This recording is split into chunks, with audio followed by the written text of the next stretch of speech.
Today's evening devotional. Passing the torch. I charge thee therefore before God, and the Lord Jesus Christ, who shall judge the quick and the dead at his appearing in his kingdom. Preach the word, be instant in season, out of season, reprove, rebuke, exhort with all longsuffering and doctrine.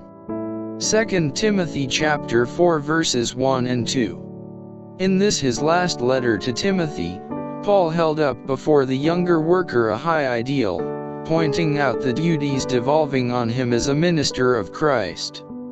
Paul bids him preach the word, not the sayings and customs of men, to be ready to witness for God whenever opportunity should present itself before large congregations and private circles, by the way and at the fireside, to friends and to enemies, whether in safety or exposed to hardship and peril, reproach, and loss.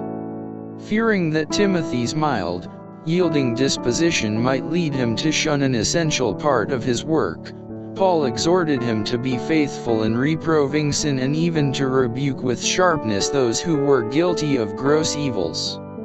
Yet he was to do this, with all longsuffering and doctrine. He was to reveal the patience and love of Christ. To hate and reprove sin, and at the same time to show pity and tenderness for the sinner, is a difficult attainment. The more earnest our own efforts to attain to holiness of heart and life, the more acute will be our perception of sin and the more decided our disapproval of any deviation from the right. We must guard against undue severity toward the wrongdoer, but we must also be careful not to lose sight of the exceeding sinfulness of sin. There is need of showing Christ-like patience and love for the erring one, but there is also danger of showing so great toleration for his error that he will look upon himself as undeserving of reproof.